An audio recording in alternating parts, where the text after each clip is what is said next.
Hi everyone, I am Dr. Manju Gupta, pediatrician from Rajasthan Medical Center, Tohana. आज हम बात करेंगे इन दिनों फैले हुए खांसी, जुकाम और बुखार के बारे में। जैसा कि सभी ही देख रहे हैं कि ओपीडी में आने वाले 80% बच्चों को खांसी, जुकाम और बुखार की कंप्लेंट है।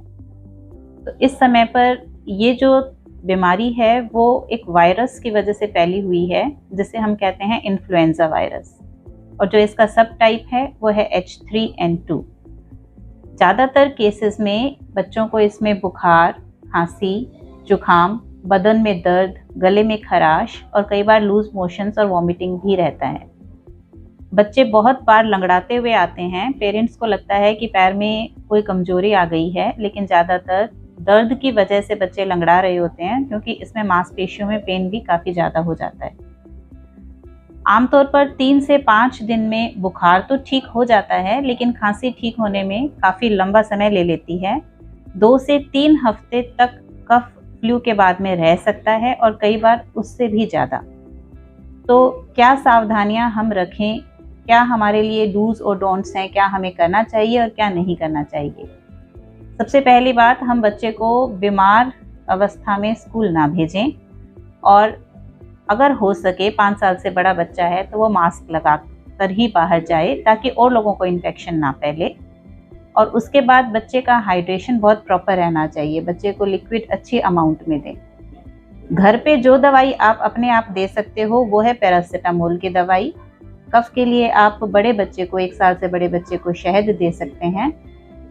इसके अलावा एंटीबायोटिक्स आप अपने आप या केमिस्ट शॉप से खुद खरीद करके बच्चे को नहीं दें, क्योंकि वायरल फीवर में एंटीबायोटिक्स का कोई रोल नहीं है, और जब एंटीबायोटिक्स हमें देने की ज़रूरत पड़ती है फिर वो काम नहीं करती, क्योंकि आप पहले ही उसे दे चुके हैं। आप किन स्थिति में आपको बिल्कुल सचेत हो जाना चाहिए कि अब बच्चा जो है वो मेरा ज़्यादा तकलीफ में है। अगर बुखार बहुत हाई ग्रेड 5 दिन से ज़्यादा चल रहा है, बच्चा कुछ भी खा पी नहीं पा रहा, बच्चे को वॉमिटिंग्स बहुत ज़्यादा हैं, या आपको लगता है कि कफ टाइम बढ़ने के साथ साथ कम होने के बजाय बढ़ता जा रहा है, क्योंकि कई बार वायरल इन्फेक्शन पर सुपर इम्पोज्ड बैक्टीरियल इन्फेक्शन हो जाता है, या फिर वायरल इन्फेक्शन की वजह से निमोनिया भी हो जाता है।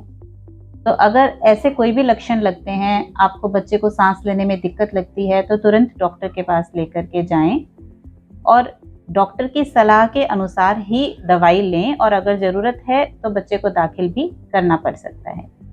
और सबसे ज़रूरी है फ्लू वायरस के लिए वैक्सीनेशन। इन्फ्लुएंजा की हर साल एक नई वैक्सीन आती है जिसमें स्ट्रेन चेंज हो जाते हैं। तो आपने 7 साल तक के बच्चों को ईयरली फ्लू की वैक्सीन लगवानी है, और जो बच्चे अस्थमा से पीड़ित हैं या जिनको सांस की और कोई तकलीफ रहती है या कोई दिल की बीमारी है, उनको हर साल इन्फ्लुएंजा की वैक्सीन लेनी ज़रूरी है। तो सावधान रहें, अपना ध्यान रखें। Thank you.